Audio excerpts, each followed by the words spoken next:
하나님이 주시는 말씀 사무엘상 1장 12절에서 18절 말씀입니다. 사무엘상 1장 12절에서 18절까지 말씀을 한 절씩 교독하겠습니다. 제가 먼저 읽겠습니다. 한나가 주님 앞에서 계속 기도를 드리고 있는 동안에 엘리는 한나의 입술을 지켜보고 있었다. 한나가 마음속으로만 기도를 드리고 있었으므로 입술만 움직이고 소리는 내지 않았다. 그러므로 엘리는 한나가 술에 취한 줄로 생각하고 그를 꾸짖었다. 언제까지 술에 취해 있을 것이요 포도주를 끊으시오. 한나가 대답하였다. 제사장님, 저는 술에 취한 것이 아닙니다. 포도주나 독한 술을 마신 것이 아닙니다. 다만 슬픈 마음을 가눌 길이 없어서 저의 마음을 주님 앞에 쏟아 놓았을 뿐입니다. 이 종을 나쁜 여자로 여기지 마시기 바랍니다. 너무나도 원통하고 괴로워서 이처럼 기도를 드리고 있습니다. 그러자 엘리가 말하였다. 그렇다면 평안한 마음으로 돌아가시오. 이스라엘의 하나님이 그대가 간구한 것을 이루어 주실 것이오. 같이 읽겠습니다. 한나가 대답하였다. 제사장님, 이 종을 좁게 보아주시기 바랍니다. 한나는 그 길로 가서 음식을 먹었다. 그리고 다시는 얼굴에 슬픈 기색을 띠지 않았다. 아멘. 우리 잠깐 기도했으면 좋겠습니다. 잠깐 반주 좀 해주시겠어요? 네.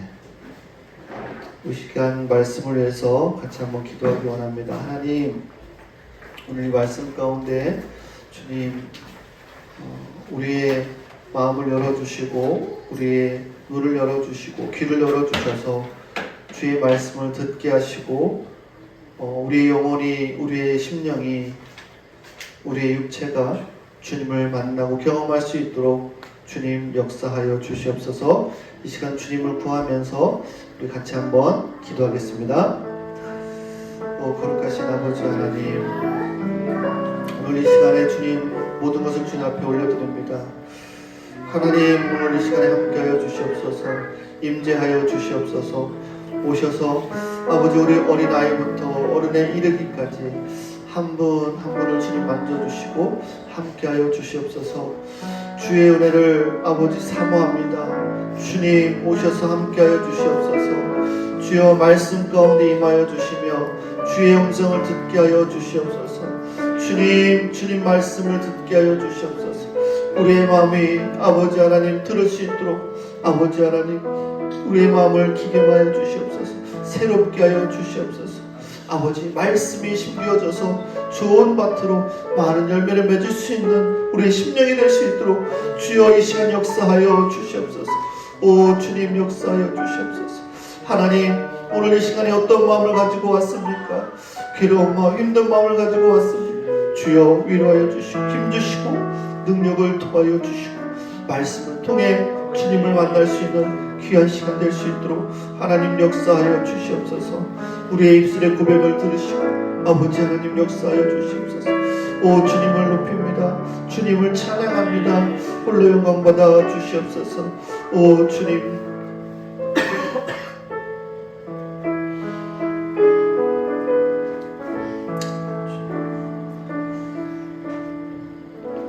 거룩하신 아버지 하나님, 오늘 이 시간 주님 앞에 나아갑니다. 오셔서 주님 말씀하여 주시고 우리를 만나 주시옵소서. 거룩하신 예수님의 이름으로 간절히 기도드립니다. 아멘.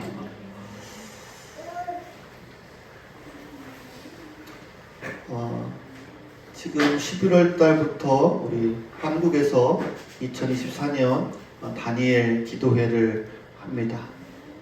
매일 저녁 다른 분들이 나와서 간증을 하죠. 말씀을 증거합니다. 여러분들은 꼭 한 번씩 그 다니엘 기도회 영상을 한번 봤으면 좋겠다 싶습니다. 거기 나온 분들을 보면 목사님도 계시고 평신도도 계시고 뭐 연예인도 있고 일반 그런 성도들도 있는 것을 보게 됩니다. 그러면서 그들이 만난 하나님에 대해서 이야기를 하죠. 어떤 분들은 정말 어렸을 때부터 고난 가운데 있다가 하나님을 만나서 완전히 바뀐 삶을 살고 있는 것을 고백하기도 하고, 또 어떤 분들은 여전히 힘든 가운데 있지만 그 안에서 하나님의 뜻을 발견하고 그 고통의 터널들을 이겨내는 주의 은혜로 이겨가고 있는 것들을 또 전하기도 합니다. 다양한 분들의 그런 메시지를 보면서 우리 모든 사람의 삶은 하나의 메시지가 아닐까라는 생각이 듭니다. 이게 준서가 앞에 앉아있지만 준서가 지금까지 살아왔던 그 인생이 하나의 메시지가 되는 겁니다. 그냥 우리가 걸어왔던 인생의 발자취가 단순한 그런 기록이 아니라 내가 인생을 살아오면서 무엇을 사랑했고 무엇을 위해 살았는지 보여주는 삶의 증거다라는 거예요. 여기서 한번 우리가 질문을 해봅니다. 우리의 인생은, 내 인생은 나의 역사인가 아니면 하나님의 역사인가? 많은 사람들이 자기 중심적인 그런 가치관 속에서 자신의 역사를 써 내려가려고 합니다. 그러나 믿음의 사람은 하나님의 역사 속에서 자신의 자리를 찾아가는 것을 보게 됩니다. 사무엘상 1장 이야기는 이 한나라는 여인이 등장하는 이야기입니다. 우리가 많이 알고 있는 이야기죠. 그녀의 삶은 고통으로 가득 차 있었지만 하나님께서 그의 진실한 기도와 고백을 통해서 그녀의 인생을 완전히 변화시키는 놀라운 그런 말씀입니다. 우리는 이 한나의 이야기를 통해서 우리에게 우리의 삶 가운데 일어나는 모든 일들 속에서 하나님의 계획을 신뢰하고 그분의 역사에 동참할 수 있는 삶의 본을 보여주는 말씀이다라고 생각이 되어집니다. 사무엘상 1장은요, 한 가정의 이야기로 시작이 됩니다. 엘가나와 그의 두 아내 한나와 브린나는 이스라엘의 중부지방에 살고 있었습니다. 엘가나라는 사람은 신실한 사람이었지만 그의 가정은 화목하지 않았어요. 두 아내 중 하나는 자녀가 있었고 하나는 자녀가 없었어요. 자녀가 없다라는 것은요, 그 당시에 굉장히 큰 수치로 여겨졌던 것이었습니다. 그래서 매년 예배를 드리러 실로에 올라갔지만 자녀가 없는 그 고통과 브린나가 계속 조롱하고 그녀를 괴롭히는 그 슬픔에 빠져 있었습니다. 오늘 이 말씀 속에서 한 가지 우리가 깨달을 수 있는 것은 이처럼 깨어진 가정에도 하나님의 그 안에서 특별한 역사를 이루시는 것을 보게 됩니다. 이 한나의 이야기는요, 하나님의 관심이 한 민족 이스라엘을 넘어서 이 작은 가정에도 역사하시는 것을 보게 됩니다. 하나님은요, 우리의 가정과 여러분 개인의 고통도 여러분 관심 있게 보고 계심을 믿으시기 바랍니다. 우리의 삶의 작고 큰 문제도 여러분 하나님의 손에 있다라는 것입니다. 한번 따라해 볼까요? 우리의 삶에 작고 큰 문제도 하나님 손에 있습니다. 여러분 믿으십니까? 아멘. 한나는요, 고통 속에서도 하나님께 예배하는 것을 잊지 않았어요. 그렇지만 예배 드리는 것이 쉽지 않았어요. 매번 브린나는 조롱하고 괴롭히고 어렵게 만들었어요. 그래서 한나의 마음을 더 무겁게 했습니다. 그래서 우리가 본문에 읽지 않았지만 사무엘상 1장 7절에 보면 이렇게 되어 있어요. 이런 일이, 괴롭힘이 너무나도 계속되어 매년 거듭되었다. 한나가 주님의 집으로 올라갈 때마다 브린나가 한나의 마음을 늘 그렇게 괴롭혔으므로 한나는 울기만 하고 아무것도 먹지 않았다라고 기록이 되어 있습니다. 그런데 여기서 중요한 것은 뭐냐면 한나가 이러한 고통 속에서도 예배를 포기하지 않았다라는 사실입니다. 여러분, 예배를 포기하지 않기를 간절히 축복합니다. 우리 삶에 어떠한 어려움이 와도 고민이 있어도 절대 예배를 포기하지 않아야 된다는 것. 그날은 오히려 하나님 앞에 나가서 내 자신의 괴로움을 다 쏟아냈습니다. 오늘 이 말씀을 통해서 한 가지 또한 중요한 교훈은 따라서 배우겠습니다. 예배는 우리의 환경에 좌우되지 않는다. 여러분, 예배는요, 우리 삶의 문제를 해결하기 위한 어떤 행위가 아니라 하나님과의 깊은 관계를 맺어가는 자리입니다. 여러분 믿으십니까? 네. 여러분, 우리의 어떤 환경 때문에 예배를 포기하지 않기를 간절히 축복합니다. 예배는요, 우리의 감정이 상하고 힘들고 어려운 일이 있어도 예배는 끊이지 않아야 된다는 거예요. 여러분, 힘들 때일수록 더 예배 자리에 나올 수 있기를 간절히 축복합니다. 여러분에게 이러한 질문을 드리고 싶어. 나는 고난 중에도 주님 앞에 예배를 드리고 있는가? 내 상황이 어려울지라도 주님 앞에 말씀을 묵상하고 있는가? 아니면 내가 이 문제만 해결되면 예배할 거야. 내가 이 문제만 해결되면 묵상할 거야 라고 미루고 있지는 않습니다. 한나는요, 이 성소에서 하나님께 기도하면서 자신의 고통을 쏟아냅니다. 성경은 한나의 기도를 이렇게 묘사합니다. 10절 말씀에 한나가 마음이 괴로워서 여호와께 기도하고 통곡했다라고 기록을 하고 있어요. 여러분, 한나의 기도 속에 간절함이 가득했어요. 아들만 주시면 내가 하나님께 그 아들을 바치겠다라고 소원을 기도합니다. 그런데요, 여러분, 이 말씀을 잘 읽어보면요, 단순히 한나가 내가 겪고 있는 이 문제를 해결하려는 기도가 아니라 하나님의 계획과 하나님의 뜻 안에서 자신의 역할을 찾으려고 하는 믿음의 고백이었음을 우리는 보게 됩니다. 여러분, 우리가 기도할 때요, 내 중심적인 바람을 하나님께 기도할 때가 얼마나 많이 있습니까? 그런데 한나는요, 자신의 고통을 넘어서 하나님의 역사를 바라보며 기도하는 것을 보게 됩니다. 이 한나를, 기도하는 한나의 모습을 본 이 엘리 제사장이 이상하게 봅니다. 엘리가 볼 때는 이 한나가 술에 취해서 횡설수설하고 그렇게 한다라고 나무랍니다. 그런데 한나가 겸손하게 자신의 상황을 설명합니다. 그래서 엘리는 이 한나의 마음을 알게 됐고 그녀에게 평안을 빌고 하나님의 응답을 기대하라고 합니다.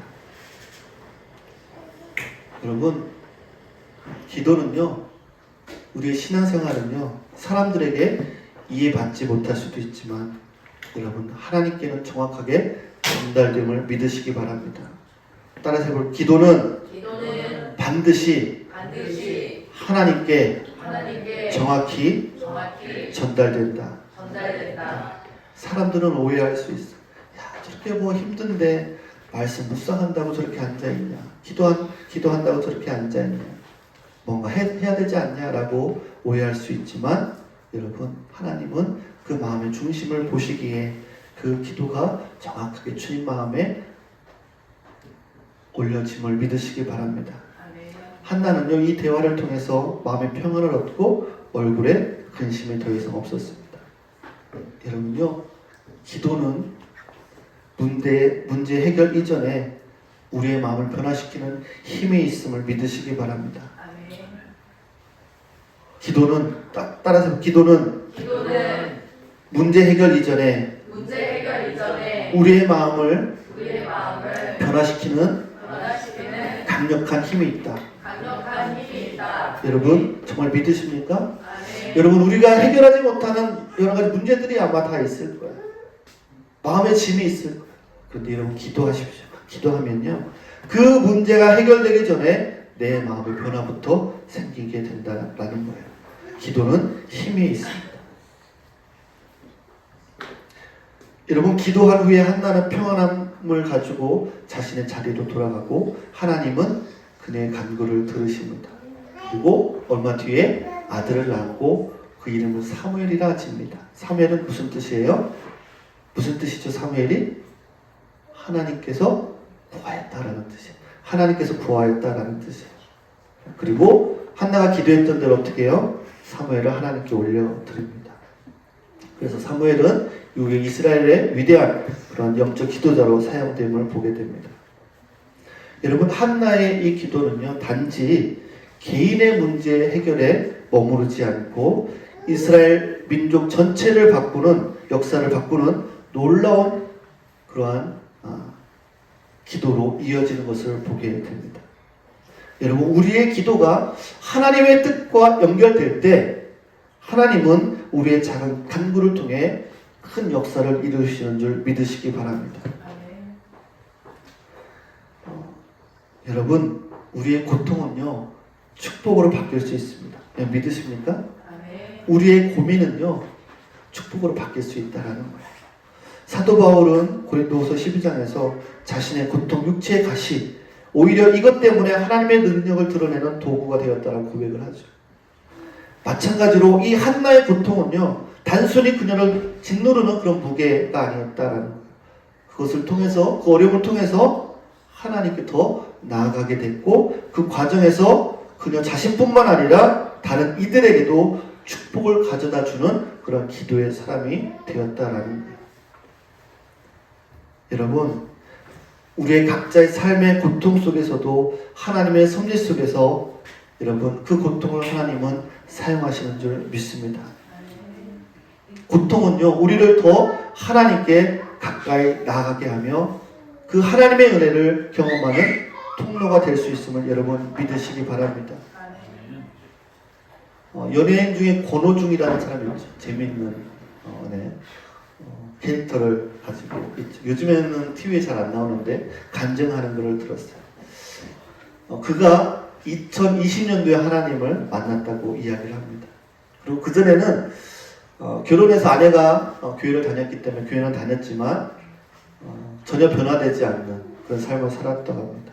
술 마시고 놀고 그런 일들을 계속 반복했다고 합니다.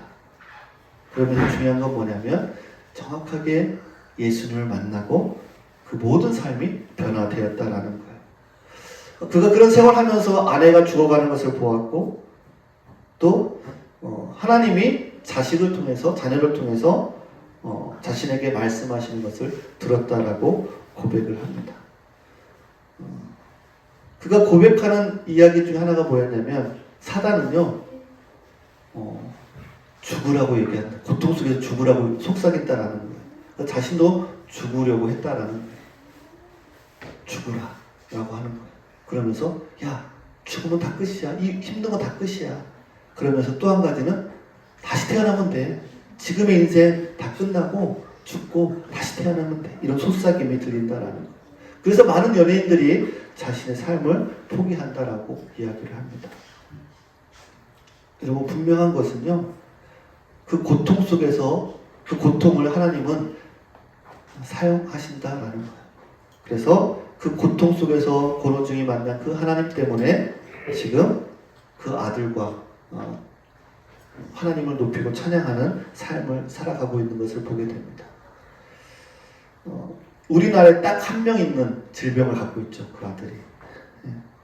그가 이런 얘기를 하더라고요. 아마 수천억 원대 돈을 가지고 있는 부잣집에 자신의 아들이 태어났다면 이 병을 혹시 고칠 수 있을지 모르겠지만 지금 자신의 형편에서는 이 아들을 고칠 수 있는 방법이 없다라는 거예요. 그런데 그 삶 속에서 하나님이 이 아들과 하나님을 찬양하라는 그런 말씀을 주셔서 유튜브에 찬양을 올리기 시작했다라는 거예요. 아무한테도 얘기하지 않고 올렸다라는 거예요. 처음엔 3명. 그러다가 점점 많은 사람들이 그 영상을 보고 또 그런 장애를 가지고 있는 사람들이 힘을 얻는 것들을 보게 되었다라고 이야기하면서요. 여러분, 우리 삶의 고통을 하나님이 사용하셔서 하나님의 그 섭리 속에서 많은 이들을 일으키는 일들을 하시는 그런 은혜의 통로로 사용되는 것을 보게 됩니다. 여러분, 저와 여러분도 그런 하나님의 메시지가 될 수 있다라는 거예요. 이 한나의 삶은요, 한 사람의 기도가 얼마나 큰 변화를 가져다 줄 수 있는지 보여주는 겁니다. 단순히 우리의 삶의 작은 문제를 해결하는 데 그치지 않고 이스라엘의 민족의 영적인 흐름을 바꾸는 데까지 영향을 미치는 그런 놀라운 그런 일들을 했다라는 것. 한나처럼 여러분 하나님 앞에 진실한 기도를 드릴 때 그 기도는 우리의 개인뿐만 아니라 우리의 주변의 삶에도 변화를 가져오게 될 줄 믿습니다.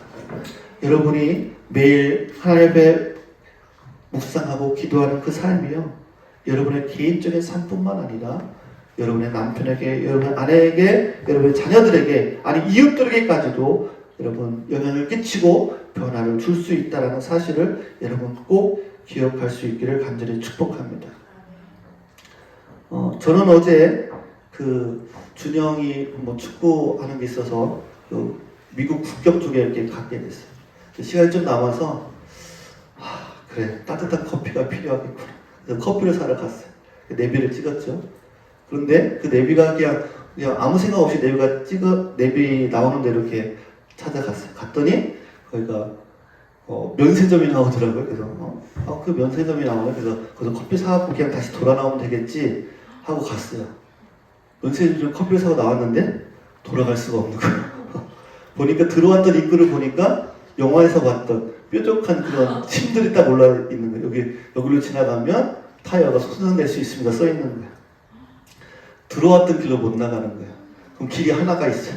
미국으로 가는 길밖에 없어요.